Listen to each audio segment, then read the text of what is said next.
تبارك الذي نزل الفرقان على عبده ليكون للعالمين نذيرا. بسم اللہ الرحمن الرحیم نحمده ونصلی علی رسولہ الکریم اما بعد. آج قرآن کریم کے 30ویں اور آخری پارے کا خلاصہ ہے، جس کی پہلی سورت سورہ نبا ہے جو 40 آیات اور 2 رکوعات پر مشتمل ہے. اس کے آیت نمبر 2 میں اللہ کا ارشاد ہے عن النبأ العظیم، کہ کیا لوگ قیامت کے عظیم خبر کے حوالے سے اختلاف کر رہے ہیں جبکہ قیامت واقع ہو کر رہے گی. اسی قیامت کی نسبت سے اسے سورہ نبا کہا جاتا ہے. ان یوم الفصل کان میقاتا، بے شک فیصلے کا دن اپنے طے شدہ وقت پر آ جائے گا. اس دن سرکشوں کے لیے سوائے عذاب کے کسی اور چیز کا اضافہ نہ کیا جائے گا، جبکہ متقین کو ان کی نیکیوں کے حساب سے پورا انعام مل جائے گا. اور اس دن کا حال یہ ہوگا کہ ساری روحیں اور فرشتے قطار بنا کر کھڑے ہوں گے. لا یتکلمون الا من اذن له الرحمن، کسی کو اللہ کے سامنے بات کرنے کی ہمت نہ ہوگی، جو بھی بولے گا اللہ کے حکم سے بولے گا، اور اللہ کے سامنے کسی کی بے جا سفارش نہ کرے گا. بد نصیب کافر نامہ اعمال میں اپنے تمام سیاہ اعمال دیکھے گا اور حسرت سے کہے گا یا لیتنی کنت ترابا، کاش میں انسان نہیں مٹی ہوتا اور اس برے انجام سے دوچار نہ ہوتا. اس کے بعد سورہ نازعات ہے جو 46 آیات اور 2 رکوعات پر مشتمل ہے. اس کی پہلی آیت میں اللہ کا ارشاد ہے والنازعات غرقا، قسم ہے ان فرشتوں کی جو کافروں کی روح سختی سے کھینچتے ہیں. اسی نسبت سے اس سورت کو سورہ نازعات کہا جاتا ہے. اس سورت میں بھی قیامت کے مختلف احوال اور ہولناکیوں کا بیان ہے. کأنہم یوم یرونہا لم یلبسوا الا عشیۃ او ضحاہا، جس دن یہ اس قیامت کو دیکھ لیں گے اس دن انہیں ایسا معلوم ہوگا جیسے وہ دنیا میں یا قبر میں ایک شام یا ایک صبح سے زیادہ نہیں رہے. یعنی یہ ساری حقیقت حال انسان کے سامنے کھل جائے گی. اس کے بعد سورہ عبسہ ہے جو 42 آیات پر مشتمل ہے، اور یہاں سے لے کے والناس تک ہر سورت ایک رکوع پر مشتمل ہے، اس لیے رکوعات کی تعداد بتانے کی اب ضرورت نہیں. تو یہ سورت 42 آیات پر مشتمل ہے، جس کی پہلی آیت میں اللہ کا ارشاد ہے عبس وتولی، محمد صلی اللہ علیہ وسلم نے منہ بنایا اور رخ پھیر لیا. بس اسی مناسبت سے سورت کا نام عبسہ رکھ دیا گیا ہے. اس سورت کی ابتدا میں نابینا صحابی حضرت عبداللہ ابن مکتوم رضی اللہ عنہ کا قصہ مذکور ہے، جو طلب علم کے لیے ایسے موقع پر رسول اللہ صلی اللہ علیہ وسلم کے خدمت میں آ گئے جس وقت آپ علیہ الصلاۃ والسلام چند سرداران قریش کو دعوت اسلام دینے میں مصروف تھے. ایسی اہم مصروفیت کے وقت ان کے آنے سے آپ علیہ الصلاۃ والسلام کو طبعی طور پر ناگواری ہوئی اور آپ نے ان کی بات کا جواب دینے سے اعراض کیا. اس پر سورہ عبسہ کی یہ آیات نازل ہوئی جن میں اللہ تعالیٰ نے آپ علیہ الصلاۃ والسلام کو تنبیہ فرمائی. اس کے بعد جب بھی حضور علیہ الصلاۃ والسلام حضرت عبداللہ ابن مکتوم رضی اللہ عنہ کو دیکھتے تو ان کا استقبال کرتے ہوئے فرمایا کرتے تھے یہ ہے وہ جن کی وجہ سے اللہ نے مجھے تنبیہ فرمائی تھی، اور ان سے دریافت فرماتے کہ کوئی کام ہے تو بتاؤ. آپ علیہ الصلاۃ والسلام حضرت عبداللہ ابن مکتوم رضی اللہ عنہ کو نابینا ہونے کے باوجود آپ نے انہیں چند غزوات کے موقع پر مدینہ منورہ کا والی مقرر فرمایا. اس کے بعد سورہ تکویر ہے جو 29 آیات پر مشتمل ہے. اس کی پہلی آیت میں اذا الشمس کورت، جب سورج لپیٹ لیا جائے گا، اسی کویرت کی نسبت سے سورت کا نام تکویر رکھ دیا گیا ہے. اس سورت مبارکہ کے 2 حصے ہیں. پہلا حصہ جو 14 آیات پر مشتمل ہے، ان آیات میں اس ہولناک کائناتی انقلاب کا ذکر ہے جس کے اثرات سے کائنات کی کوئی چیز بھی محفوظ نہیں رہے گی، سب کچھ بدل جائے گا. سورت کا دوسرا حصہ جو کہ 15 آیات پر مشتمل ہے، اللہ تعالیٰ نے 4 قسمیں کھا کر قرآن کریم کی حقانیت اور نبی صلی اللہ علیہ وسلم کی نبوت اور رسالت کو بیان فرمایا ہے، اور ان دیوانوں کو بڑی محبت سے سمجھایا ہے جو اللہ تعالیٰ کے نبی صلی اللہ علیہ وسلم کو معاذ اللہ دیوانہ قرار دیتے تھے.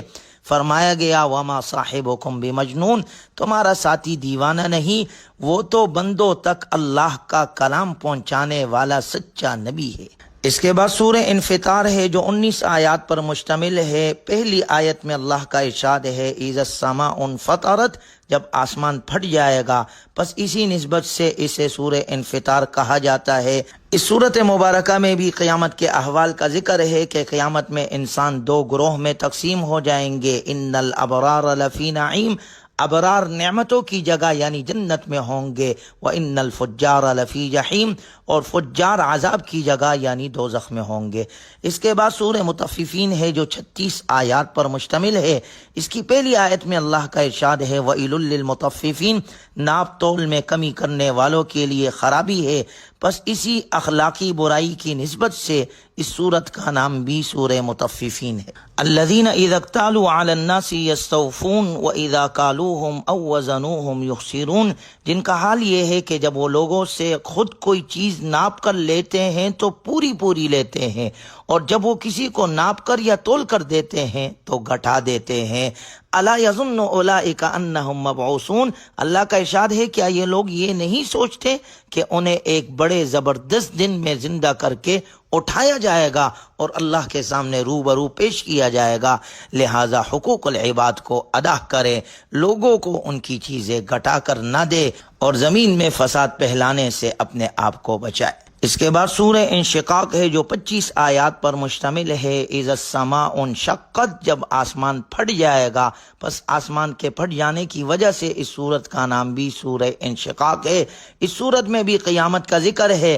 فَأَمَّا مَنْ أُوتِيَ كِتَابَهُ بِيَمِينِهِ، پس بعض لوگ قیامت میں وہ ہوں گے جن کا نامہ اعمال ان کے دائیں ہاتھ میں دیا جائے گا، وہ کامیاب ہوں گے۔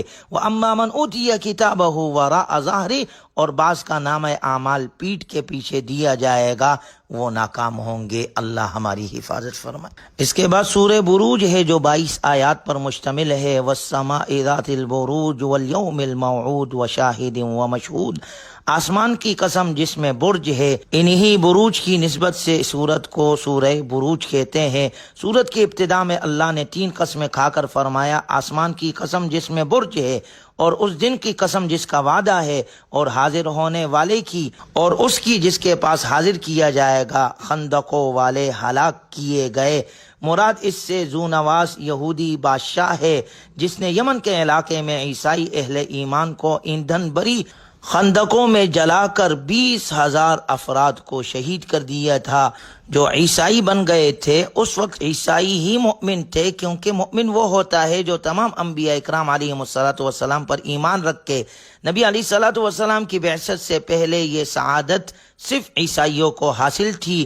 ان لوگوں نے خدا پرستی چھوڑ کر بت پرستی کرنے سے انکار کر دیا تھا، جس کی وجہ سے انہیں خندقوں میں جلا کر شہید کیا گیا۔ تاریخ کا مطالعہ کیا جائے تو ایسے کئی واقعات کا پتہ چلتا ہے جب مذہبی اور نظریاتی اختلاف کی بنا پر مخالفین نے ایک دوسرے کو زندہ جلا دیا۔ آج کی دنیا جسے اپنے مہذب، ماڈرن اور ترقی یافتہ ہونے پر بڑا ناز ہے، اگر ہم دیکھتے ہیں تو اس سے زیادہ خطرناک بم دشمنان اسلام مسلمانوں پر استعمال کر رہے ہیں، جو دیکھتے ہی دیکھتے پوری بستی اور شہر کو جلا کر راکھ کر دیتے ہیں۔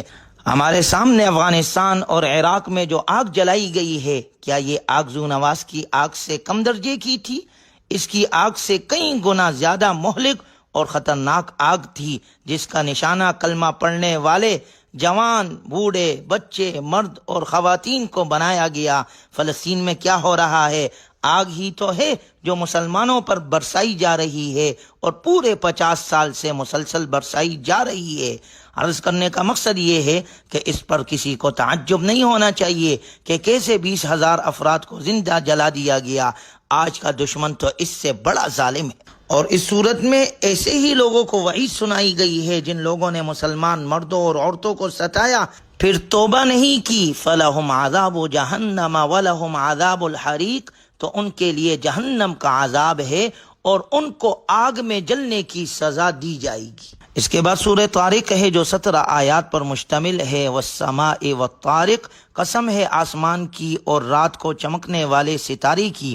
بس اسی نسبت سے اس سورت کو سورہ طارق کہا جاتا ہے۔ ستارے کی قسم کھا کر فرمایا ان کل نفس لما علیہا حافظ، کہ ہر انسان پر اللہ کی طرف سے نگہبان فرشتہ مقرر ہے۔ حافظ کا معنی نگراں بھی ہے اور محافظ بھی، یہاں دونوں معنی کیے جا سکتے ہیں۔ ہر انسان کے ساتھ ایسے فرشتے لگے ہوئے ہیں جو اس کے اعمال کی نگرانی کرتے ہیں اور جب تک اللہ چاہے اس کی حفاظت بھی کرتے ہیں۔ اس کے بعد سورہ اعلیٰ ہے جو 19 آیات پر مشتمل ہے۔ سبح اسم ربک الاعلیٰ، اپنے پروردگار کے نام سے تسبیح کرو جس کی شان سب سے اونچی ہے۔ پس اسی نسبت سے اس سورت کا نام سورہ اعلیٰ ہے۔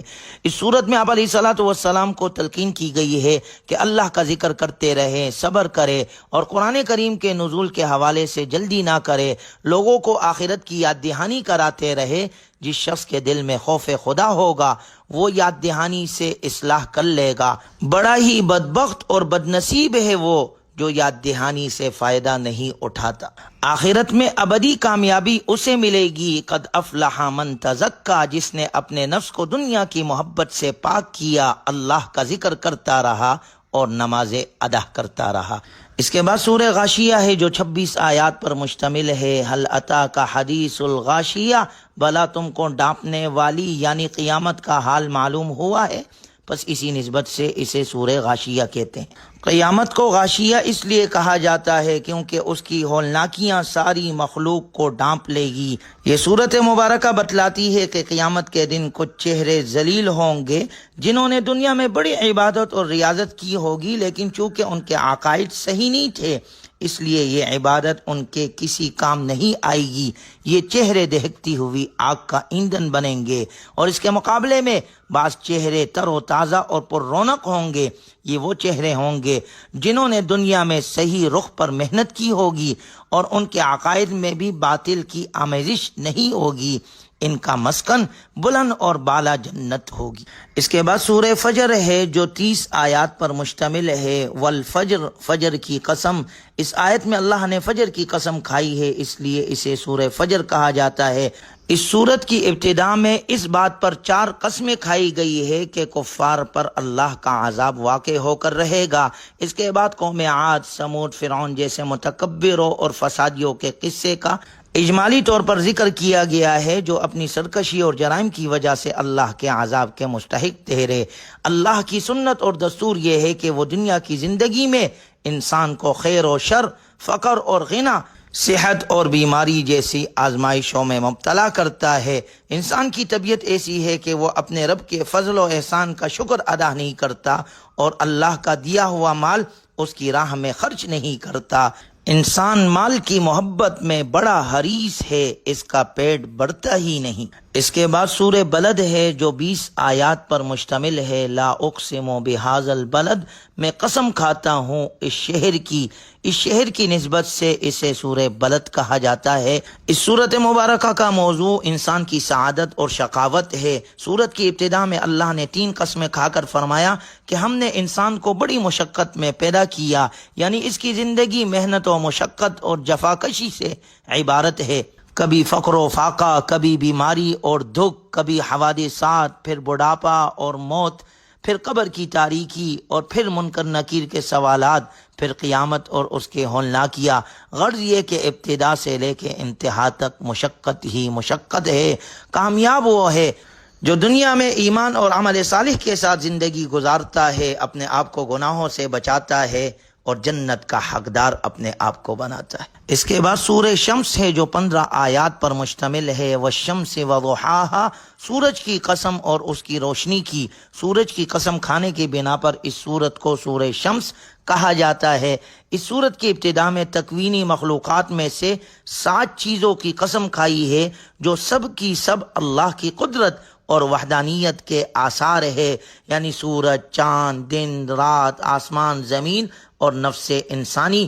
ان چیزوں کی قسمیں کھا کر فرمایا قد افلح من زکاہا، کہ اگر انسان اپنے رب سے ڈرے اور اپنے نفس کا تزکیہ کر لے تو وہ کامیاب ہو جاتا ہے، اور اگر نفس کی تربیت سے غفلت اختیار کرے اور اس کو گندگی میں پڑا رہنے دے تو انسان ناکام ہو جاتا ہے۔ اللہ تعالیٰ نے انسان کے اندر نیکی اور بدی دونوں کی صلاحیت رکھی ہے، اب یہ انسان پر منحصر ہے کہ وہ کون سی صلاحیت کو بروئے کار لاتا ہے۔ اس کے بعد سورۃ اللیل ہے جو 21 آیات پر مشتمل ہے، واللیل اذا یغشی، رات کی قسم جب دن کو چھپا لے۔ یہاں پر اللہ تعالیٰ نے رات کی قسم کھائی ہے، پس اسی نسبت سے اس سورت کو سورہ لیل کہتے ہیں۔ سورت کی ابتدا میں اللہ تعالیٰ نے 3 قسمیں کھا کر ارشاد فرمایا، ان سعیکم لشتی، حقیقت میں تم لوگوں کی کوششیں الگ الگ قسم کی ہے، کوئی متقی ہے اور کوئی شقی ہے، کوئی مؤمن ہے اور کوئی کافر ہے، کوئی اللہ کی راہ میں خرچ کرتا ہے اور کوئی بخل کرتا ہے، کوئی اللہ سے ڈرنے والا ہے اور کسی نے بے نیازی اختیار کر رکھی ہے، کوئی بلائی کی بات کی تصدیق کرتا ہے اور کوئی تکذیب کرتا ہے۔ انسانوں میں سے جو کوئی اپنے لیے جس قسم کی راہ کا انتخاب کرتا ہے، ہم اسی راہ پر چلنا اس کے لیے آسان کر دیتے ہیں۔ سورت کے اختتام میں ایک مومن صالح کا ذکر ہے جو اپنا مال صرف اللہ کی رضا کے لیے خرچ کرتا تھا۔ تمام مفسرین کا اتفاق ہے کہ اس سے مراد حضرت ابوبکر رضی اللہ تعالی عنہ ہے، الذی یؤتی مالہ یتزکی وما لأحد عندہ من نعمت تجزی، جن کا مال جہاد کی تیاری، حضور صلی اللہ علیہ وسلم کی نصرت اور غلاموں کو آزاد کرنے میں خرچ ہوتا تھا، وہ ابو بکر صدیق رضی اللہ عنہ ہے۔ اس کے بعد سورہ ضحیٰ ہے جو 11 آیات پر مشتمل ہے، والضحیٰ، دن کی روشنی کی قسم۔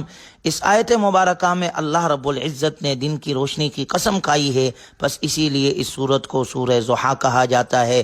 حضور علیہ الصلوۃ والسلام کو خطاب کرتے ہوئے اللہ نے قسم کھا کر فرمایا، ما ودعک ربک وما قلی، اللہ نے نہ تو آپ صلی اللہ علیہ وسلم کو چھوڑا ہے اور نہ ہی آپ سے ناراض ہوا ہے۔ آپ علیہ الصلوۃ والسلام کے مخالفین اگر حسد اور دشمنی کی بنا پر ایسی باتیں کرتے ہیں تو قطعاً جھوٹ بولتے ہیں۔ اور پھر اس صورت مبارکہ میں آپ علیہ الصلوۃ والسلام کو 2 عظیم بشارتیں سنائی گئی، وَلَلْآخِرَةُ خَيْرٌ لَكَ مِنَ الْأُولَى۔ پہلی بشارت یہ کہ آپ علیہ الصلوۃ والسلام کا مستقبل موجودہ حال سے بہتر ہوگا، یا یہ کہ آپ علیہ الصلوۃ والسلام کی آخرت دنیا سے بہتر ہوگی۔ اور دوسری خوشخبری، وَلَسَوْفَ يُعْطِيكَ رَبُّكَ فَتَرْضَىٰ، اللہ آپ علیہ الصلوۃ والسلام کو دنیا اور آخرت میں اتنا عطا کرے گا کہ آپ علیہ الصلوۃ والسلام خوش ہو جائیں گے۔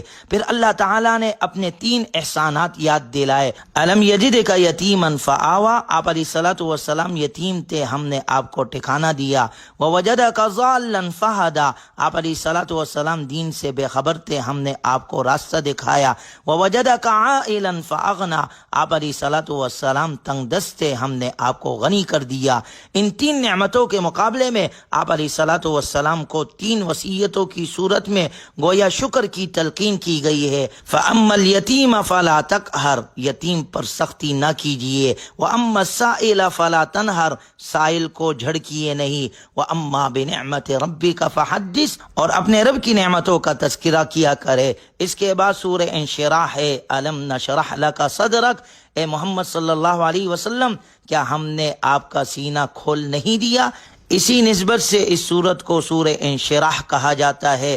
حضور صلی اللہ علیہ وسلم پر اللہ کے 3 احسانات کا ذکر ہے، شرح صدر، یعنی اللہ نے آپ کے دل کو حکمت و نور سے بھر دیا اور ہر قسم کے گناہوں اور گندگی سے پاک کر دیا۔ دوسرا احسان، وَوَضَعْنَا عَنْكَ وِزْرَكَ الَّذِي أَنْقَضَ ظَهْرَكَ، آپ علیہ الصلوۃ والسلام سے اس بوجھ کو ہٹا دیا جس نے آپ صلی اللہ علیہ وسلم کی کمر کو بوجھل کر رکھا تھا، یعنی نبوت اور رسالت کا بوجھ اور اس کے واجبات اور ذمہ داریوں کی ادائیگی۔ تیسرا احسان، وَرَفَعْنَا لَكَ ذِكْرَكَ، آپ علیہ الصلوۃ والسلام کے ذکر خیر کو بلند کر دیا کہ جہاں اللہ کا ذکر ہو وہیں حضور صلی اللہ علیہ وسلم کا ذکر بھی، چاہے اذان ہو یا اقامت، تشہد ہو یا خطبہ، اللہ تبارک و تعالی نے اپنے محبوب صلی اللہ علیہ وسلم کا ذکر ہر جگہ کیا۔ چنانچہ سورت کے اختتام میں اللہ کا ارشاد ہے، ان مع العسر یسرا، یقیناً مشکلات کے ساتھ آسانی بھی ہوتی ہے، لہٰذا جب آپ فارغ ہو جاؤ تو عبادت میں اپنے آپ کو تھکاؤ، وَإِلَىٰ رَبِّكَ فَارْغَب، اور اپنے پروردگار ہی سے دل لگاؤ۔ اس کے بعد سورہ 3 ہے جو 8 آیات پر مشتمل ہے، وَالتِّینِ وَالزَّیتُون، انجیر کی قسم اور زیتون کی، اس سورت کے شروع میں اللہ تعالیٰ نے انجیر کی قسم کھائی ہے، اس لیے اس سورت کا نام سورہ تین رکھا گیا ہے، اور اس میں اللہ کا ارشاد ہے لَقَدْ خَلَقْنَا الْإِنسَانَ فِي أَحْسَنِ تَقْوِيمٍ، کہ ہم نے انسان کو بہترین سانچے میں پیدا کیا۔ یہ خوبصورتی جسمانی اور ظاہری شکل کے اعتبار سے بھی ہے اور عقلی اور روحانی کمالات کے اعتبار سے بھی۔ اس کے بعد سورہ علق ہے جو 19 آیات پر مشتمل ہے۔ اقرأ بسم ربک الذی خلق خلق الانسان من علق، آپ پڑھیے اپنے رب کے نام سے جس نے سب کو پیدا کیا، جس نے انسان کو جمے ہوئے خون سے پیدا کیا۔ اسی نسبت سے اس سورت کو سورہ علق کہا جاتا ہے، اور اس سورت مبارکہ کی ابتدائی 5 آیات قرآن کریم کی سب سے پہلی وحی جو نازل ہوئی وہ یہ آیات مبارکہ تھی، جس میں اللہ تعالیٰ نے 2 مرتبہ نبی صلی اللہ علیہ وسلم کو پڑھنے کا حکم دیا، جس میں علم، تعلیم اور قلم کا ذکر ہے۔ گویا ہمیں یہ سبق دیا جا رہا ہے اپنی زندگیوں میں قرآن کو زندہ کرے، قرآن کو پڑھے، قرآن کو سمجھے اور قرآنی تعلیمات کو عام کرے۔ اس کے بعد سورہ قدر ہے جو 5 آیات پر مشتمل ہے۔ انا انزلناہ فی لیلۃ القدر، اللہ کا ارشاد ہے ہم نے اس قرآن کریم کو شب قدر میں نازل کیا، اسی نسبت سے اس کو سورہ قدر کہتے ہیں، اور یہ ایسی رات لیلۃ القدر خیر من الف شہر کہ اس ایک رات کی عبادت 1000 مہینوں کی عبادت سے افضل ہے۔ اللہ ہمیں یہ رات نصیب فرمائے اور اس میں عبادت کی توفیق عطا فرمائے۔ اس کے بعد سورہ بینہ ہے جو 8 آیات پر مشتمل ہے۔ بینہ کے معنی واضح دلیل۔ اس سورت مبارکہ میں حضور علیہ الصلوۃ والسلام کو ایک بینہ اور واضح حجت اور دلیل قرار دیا گیا ہے۔ اس میں شک ہی کیا ہے کہ آپ علیہ الصلوۃ والسلام کی زندگی خود ایک بہت بڑا معجزہ اور حق اور صداقت کی واضح دلیل تھی۔ اس کے بعد سورہ زلزال ہے جو 8 آیات پر مشتمل ہے۔ اذا زلزلت الارض زلزالہا، جب زمین زلزلے سے ہلا دی جائے گی، قیامت کے زلزلے کا ذکر ہے۔ اس کے بعد سورہ عادیات ہے جو 11 آیات پر مشتمل ہے۔ والعادیات ضبحا، قسم ہے ان گھوڑوں کی جو ہانپ کر دوڑتے ہیں۔ مجاہدین کے گھوڑوں کی قسم کھا کر فرمایا گیا ہے کہ انسان بڑا ناشکر ہے اور اس کے ناشکر ہونے پر خود اس کے اعمال گواہ ہے۔ اس کے بعد سورہ قارعہ ہے جو 11 آیات پر مشتمل ہے۔ القارعۃ ما القارعہ، کھڑکھڑانے والی، یعنی قیامت کی نسبت سے اس کو سورہ قارعہ کہا جاتا ہے۔ اس کے بعد سورہ تکاثر ہے جو 8 آیات پر مشتمل ہے۔ الہاکم التکاثر، لوگو تم کو مال کی بہت سی طلب نے غافل کر دیا ہے، حتی زرتم المقابر، یہاں تک کہ تم قبرستانوں میں پہنچ جاتے ہو۔ اس کے بعد سورہ عصر ہے جو 3 آیات پر مشتمل ہے۔ والعصر، قسم ہے زمانے کی، سارے انسان خسارے میں ہے سوائے وہ جن میں 4 صفات ہو: ایمان، عمل صالح، حق کی وصیت اور صبر کی تلقین۔ اس کے بعد سورہ ہمزہ ہے جو 9 آیات پر مشتمل ہے۔ وَيْلٌ لِّكُلِّ هُمَزَةٍ لُمَزَةٍ، ہر عیب نکالنے والے اور تانا دینے والے کے لیے خرابی ہے۔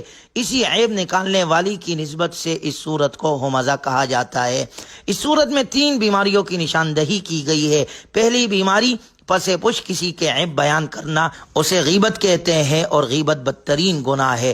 دوسری بیماری ہے کہ کسی کو اس کے سامنے اس کے حسب و نسب، دین و مذہب اور شکل و صورت کا تانا دینا، اس کا مذاق اڑانا۔ یہ منافقین کی عادت تھی، وہ غریب مسلمانوں کا مذاق اڑایا کرتے تھے۔ یوں ہی یہود و نصارہ دین حق کا مذاق اڑاتے ہیں۔ تیسری بیماری حب دنیا ہے، جس میں مبتلا ہو کر انسان حقوق اللہ بھی بھول جاتا ہے اور حقوق العباد بھی بھول جاتا ہے، اور اس کے دل میں اللہ کی محبت کے لیے کوئی جگہ نہیں رہتی۔ اس کے بعد سورہ فیل ہے جو 5 آیات پر مشتمل ہے۔ الم تر کیف فعل ربک باصحاب الفیل، ہاتھیوں والوں کے نسبت سے اسے سورہ فیل کہا جاتا ہے کہ ابرہہ ہاتھیوں کے لشکر کو لے کر آیا بیت اللہ کو گرانے کے لیے۔ اللہ نے ابابیل بھیجے جنہوں نے ایٹم بم گویا گرائے، اور ابرہہ اپنے لشکر اور ہاتھیوں سمیت تباہ و برباد ہو گیا۔ اس کے بعد سورہ قریش ہے جو 4 آیات پر مشتمل ہے۔ لإیلاف قریش، قریش کو مانوس کرنے کے سبب اس سورت میں قبیلہ قریش پر اللہ نے اپنے احسانات جتلائے، اس لیے اس سورت کا نام سورہ قریش ہے۔ ان پر 2 بڑے احسانات اللہ نے فرمائے۔ پہلا یہ کہ وہ بلا خوف و خطر گرمیوں میں شام کی طرف اور سردیوں میں یمن کی طرف تجارتی سفر کیا کرتے تھے، اور یہ تجارتی سفر ان کا بہت بڑا ذریعہ معاش تھا۔ دوسرا احسان یہ کہ انہیں بلد حرام میں امن، اطمینان اور تحفظ کی نعمت حاصل تھی۔ یہ دو نعمتیں ذکر فرما کر انہیں سمجھایا گیا کہ خود پسندی اور قوم پرستی سے باز آ جاؤ اور بیت اللہ کے رب کی عبادت کرو جس نے تمہیں اپنی نعمتوں سے نوازا ہے۔ اس کے بعد سورہ ماعون ہے جو 7 آیات پر مشتمل ہے۔ وَيَمْنَعُونَ الْمَاعُونَ، اور برتنے کی چیزیں عاریتاً بھی نہیں دیتے۔ برتنے کی چیزوں کی نسبت سے اس صورت کا نام معون رکھا گیا ہے۔ اس میں انسان کے 2 گروہوں کا ذکر ہے۔ نمبر 1 وہ کافر جو قیامت کے دن پر ایمان نہیں رکھتے، یتیموں کا حق دباتے ہیں اور غربا اور مساکین کو نہ خود کھلاتے ہیں اور نہ دوسروں کو ترغیب دیتے ہیں، گویا کہ نہ تو اللہ کے ساتھ ان کا معاملہ صحیح ہے اور نہ اللہ کے بندوں کے ساتھ۔ دوسرا گروہ منافقین کا ہے، ان کی 3 صفات قبیحہ کا ذکر ہے۔ پہلی یہ کہ وہ نماز سے غافل ہے، دوسری صفت یہ کہ وہ دکھلاوے کے لیے اعمال کرتے ہیں، اور تیسری بری صفت ان کی یہ ہے کہ وہ ایسے بخیل ہے جو عام ضروریات کی چیزیں دینے سے بھی انکار کرتے ہیں۔ اس کے بعد سورہ کوثر ہے جو 3 آیات پر مشتمل ہے۔ انا اعطیناک الکوثر، اے محمد صلی اللہ علیہ وسلم ہم نے آپ کو کوثر عطا فرمائی ہے۔ اسی کوثر کی نسبت سے اس سورت کو سورہ کوثر کہا جاتا ہے۔ اللہ تعالی ہمیں بھی حوض کوثر جناب رسول اللہ صلی اللہ علیہ وسلم کے دست مبارک سے قیامت میں نصیب فرمائے۔ اس کے بعد سورہ کافرون ہے، قل یا ایھا الکافرون، چونکہ اس سورت مبارکہ میں کافروں کا ذکر ہے۔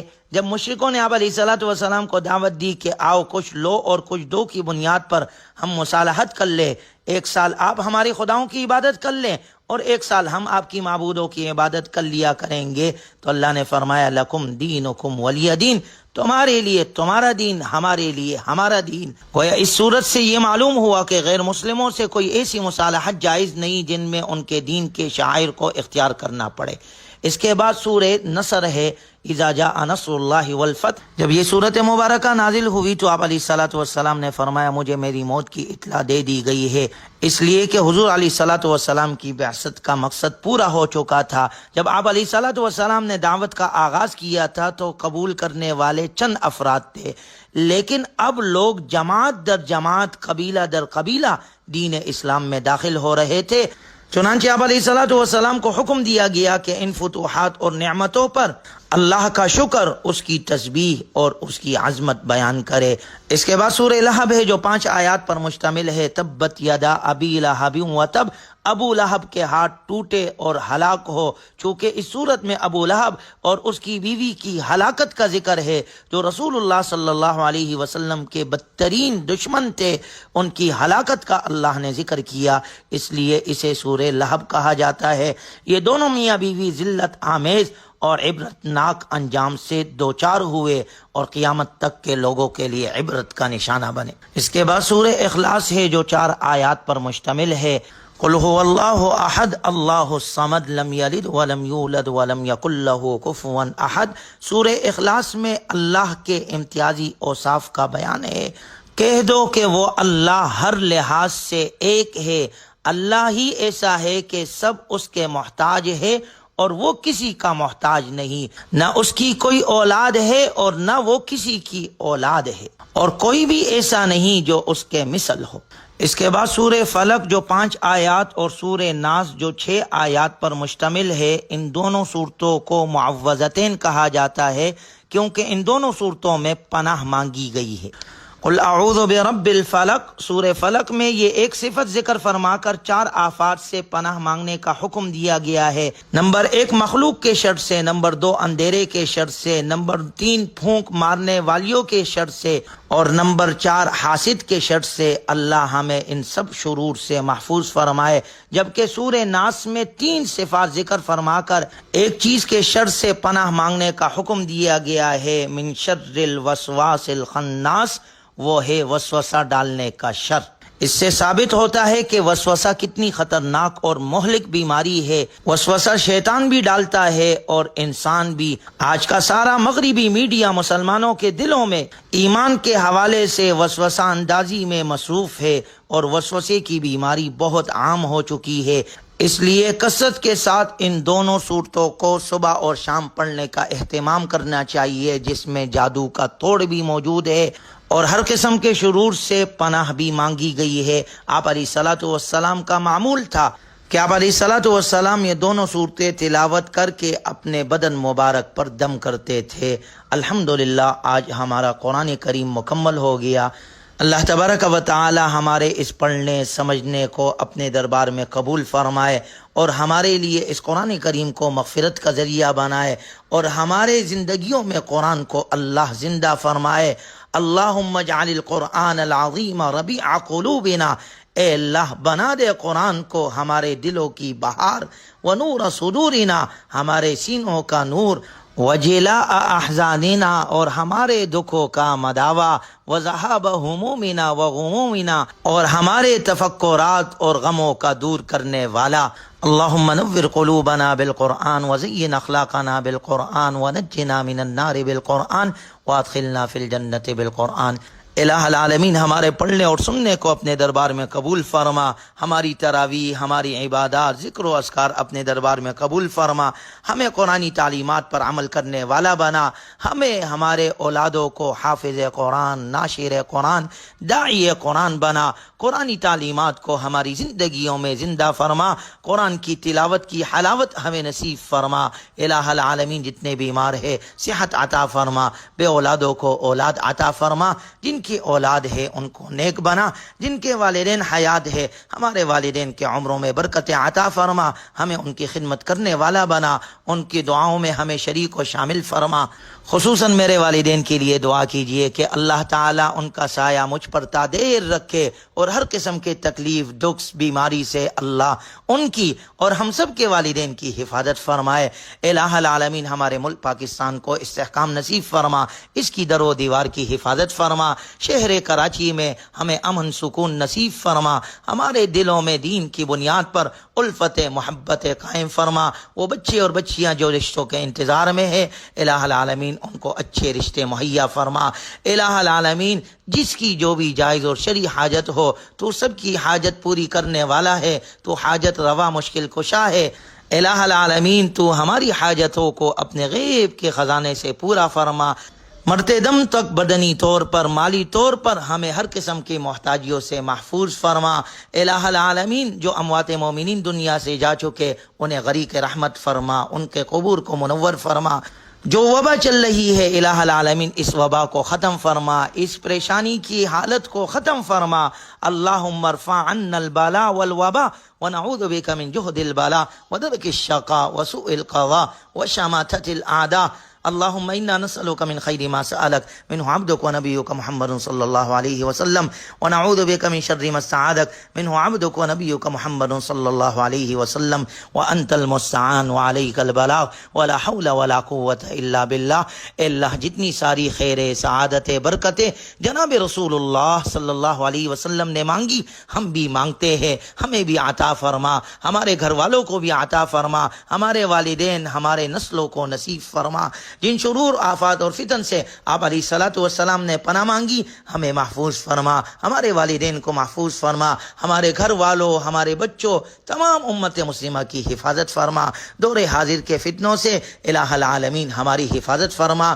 ایمان والی زندگی، ایمان والی موت، خاتمہ بالخیر ہم سب کا ایمان پر فرما۔ ربنا تقبل منا انک انت السمیع العلیم وتب علینا انک انت التواب الرحیم، وصلی اللہ تعالی علی خیر خلقہ محمد وآلہ واصحابہ اجمعین برحمتک یا ارحم الراحمین۔